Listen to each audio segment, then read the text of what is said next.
It's a scorching summer day in a bustling city. Air conditioners are humming everywhere, drawing vast amounts of power while water resources are stretched thin.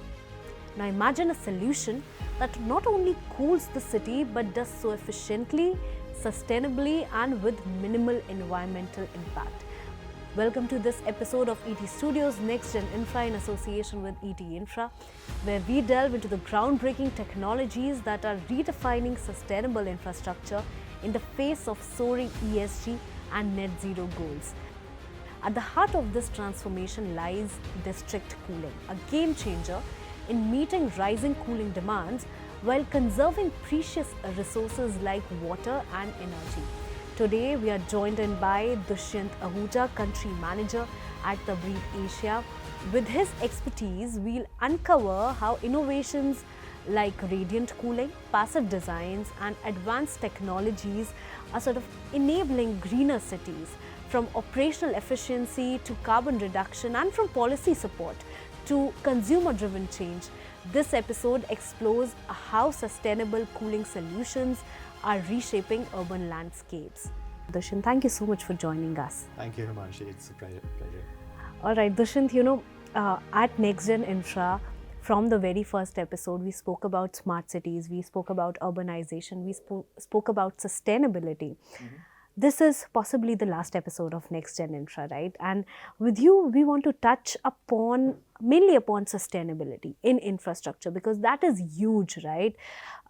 From policies to corporates to consumers, like everyone right now is focusing on sustainability. And on that note, I would like to start by asking, how is technology in this space sort of, reshaping the sustainable infrastructure practices, and how are we sort of meeting our net zero and both ESG goals? Certainly, Hemanshi. So I think technology is, if you look at it, primarily the reason for our carbon usage right now. Yeah, exactly. And leveraging technology now has become really I think that's the perfect way to bring things together. We've got a lot of technologies that are coming up, that have come up, which help reduce our carbon bill, I would say. So we've got things like, and specifically in terms of cooling, we've got artificial intelligence models, which help consumers really bring together or understand what their carbon footprint is like. And I believe that if you're not measuring something, you can't improve it. Yeah. So that's the first step itself, where you're measuring it using artificial intelligence models. On top of that, you've got a lot of machine learning tools which allow you to increase efficiencies in your air conditioning systems. So you've got Internet of Things, which basically they're sensors, and real time they would assess your occupancy, your temperatures, and using all of that, your chillers and your air conditioning systems become much more efficient. And these are just some of the things which are coming up right now, but technology is the way forward. We have to use technology to leverage this. Of course. Let's get into details. You were talking about the whole cooling thing, how it can be done sustainability with very less environmental impact, right? How can we do that? I mean, if you can explain us the real value of AI or IoT or all of these technologies, if you can share any certain examples of some projects that you as Tabreed have been a part of. Certainly. So Tabreed world over is a district cooling provider. Yeah. And what is district cooling? So district cooling is where you provide air conditioning services to multiple buildings through one single plant. So like in India, we have gone from split air conditioners and window air conditioners to centralized air conditioners, where a building has cooling from a centralized system. District cooling is a step above and beyond that, where you have multiple buildings which are interlinked. So if you look at the Dubai business district, the entire business district is chilled using 5 plants. So you've got around 50 buildings which have just 5 plants interconnected together. Okay. So what happens is, one, you get a scale. You get a lot of scale there, and you can use much larger air conditioners like chillers, which are more efficient, because the larger you go, the more efficiency you get. So as a matter of fact, as per our studies, over the life cycle of a chilled plant, we can reduce energies by almost 50%. Okay. And not just that, at the upfront capex, the capital expenditure upfront also reduces by almost 40%. Okay. So the embodied carbon in that itself goes down. So this helps a lot going forward. And if you have a larger system, it's just more efficient to run, it's easier to run, and it's more reliable as well. Okay, you were talking about Dubai. Dubai as an example, like there are just 5 systems in the entire Dubai, but India as a country is huge, right? How, like, tell us how in India you can manage anything of that sort. Certainly. So we've made smaller steps there. So currently, Tabreed India is running the chilled water system for Tata Realty in Gurgaon.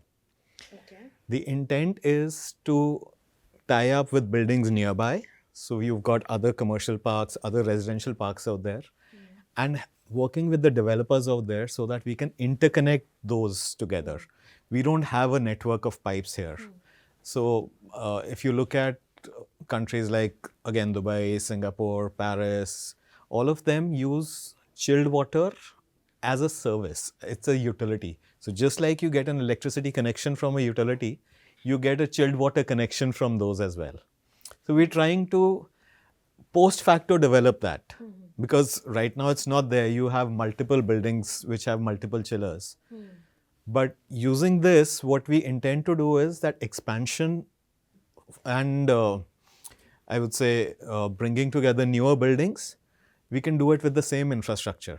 So like at Tata Realty right now, we have a 3,000 ton system. And tons is refrigeration tons. So you have the 1.5 ton ACs at home. So this is a 3,000 ton system, which is currently running for around 5 million square feet of space. If we are able to connect it with their phase 2, instead of adding another 3,000 tons, we'll make do by adding only 1,500 tons. Okay. So the increase reduces drastically, because what happens is most clients want redundancy. So if one chiller goes down, they want an extra chiller running there so that their offices don't get. And that's where developers have to spend a lot of money putting up things. However, if we use a system of interconnected buildings, one building can support the other building if the chiller is down for that building. And that's where you actually help with the efficiencies, you help with the capex, initial capex, as well as your running costs. Okay, the potential is huge. See the examples that you are telling, I'm sure the potential is huge. But when it comes to executing these projects, what are the challenges that come in? Quite a few challenges. And primarily, I would say one is billing between different entities. So since these plants are owned by multiple developers, I mean, the Tata Realty plant we own, but the other buildings, the other developers would be. And if we're using their plant to chill the Tata Realty office, there has to be a billing mechanism. So those need to be set up.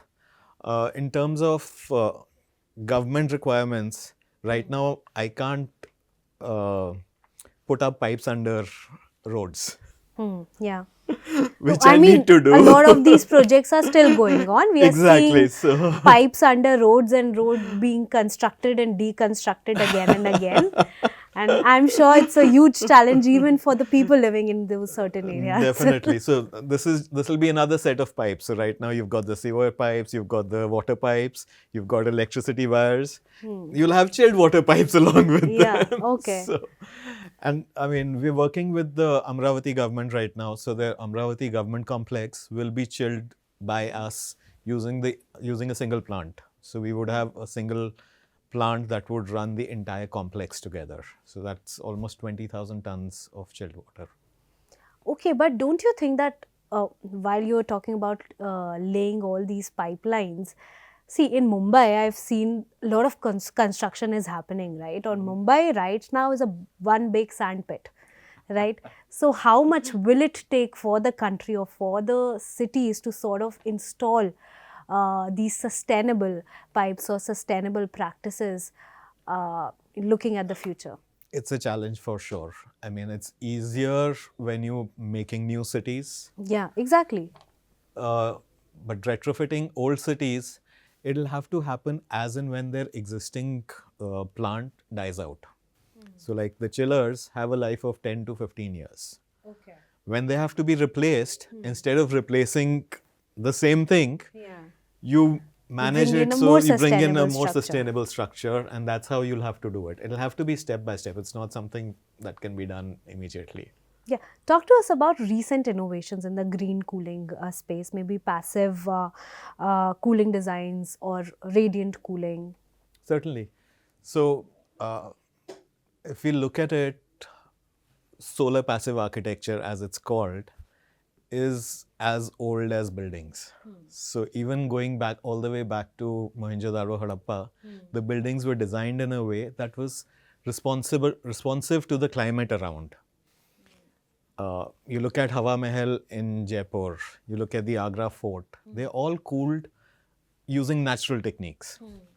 Unfortunately, as cities started getting built, people focused more on costs and time.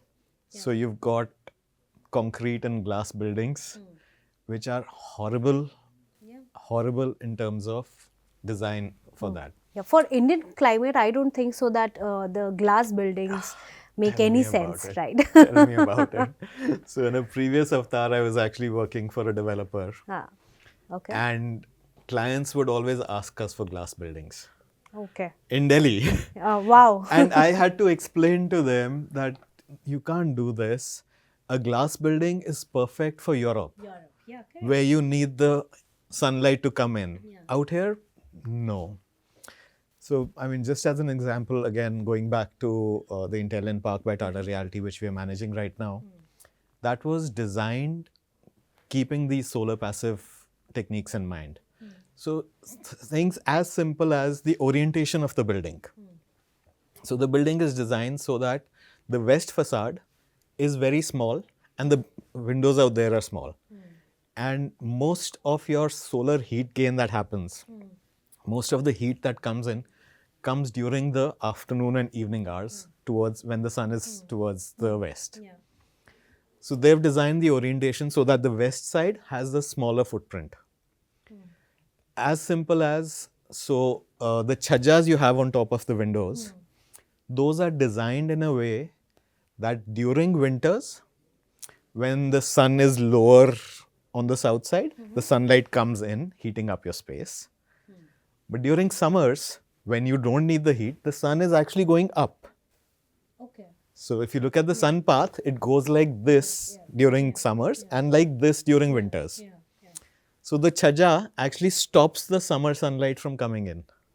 Okay. The design is as simple as that. But these are things that we've missed out Yeah, no, actually. in all of our things. Yeah. Then you have hollow blocks. They Okay. insulate the buildings so well, they don't let heat come in through the walls. But what we've done, we've used solid bricks everywhere. Now they've started to bring in these hollow concrete blocks or hollow mud blocks as well. You have things as simple as, so mitti ke bartan. You put them one on top of the other and just drop water through them. And when the wind comes, it cools it naturally. So open spaces can be cooled like that. Because people living in the south facing apartments, the corner ones, right? And those brick walls and everything in the summer season, oh my God, that's Exactly. yeah, I understood what you were saying, but on that note, you've been talking about all these technologies. There's a perception, I would say, I would like to say it's a perception that a lot of companies or a lot of people are now focusing on climate change, right? They want to do something on climate change. But why I'm saying it as a perception, because still we are not there, right? There's a general perception that we all want to do something for climate change, but we are not there. We are not doing anything about it. So where do you think the lines have blurred between this delusion of reaching to that net zero goal and the execution part? So I think it comes down to it has to be a holistic approach. And even at an individual level, you might think that if I switch off the light, will it make any difference? It's just be hardly anything. But no, that does make a difference. Did you know by increasing your air conditioner temperature, set point temperature by 1 degree, you can save 10 to 15% energy? It's as simple as that. And if you have 7 billion people saving that 1% energy, the results are huge. But you have to believe that it will make sense. Yeah. And on the other hand, coming over to, commercial spaces, offices, you have clients who ask you to be sustainable. But then on the other hand, when you look at their power requirements, it is absolutely crazy. So 3 to 4 years back, people were asking for around 0.5 watts per square foot. Okay. Now that requirement has doubled. People have gone from asking from 0.5 to 0.9 to 1 watt per square foot. And that has actually made developers increase the infrastructure that's required because clients are asking for it.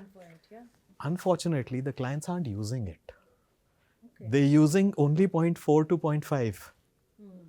But the developer has to put up the infrastructure for that one, which is a waste of your entire money, embodied carbon, and usage. Yeah. Because if your equipment is there, you have to run it. Run it, yeah, correct. So it has to be very holistic. I mean, right from individuals to corporations to developers, everyone has to believe that the change they're making actually makes a difference. No, completely makes sense, because which is why I was saying that most of us currently are in the delusion of this fight, that we are in the delusion that we all are fighting for climate change, but actually we are not, right? Like I said, it comes down to one, it is a delusion right now because we ourselves don't believe ourselves. Yeah.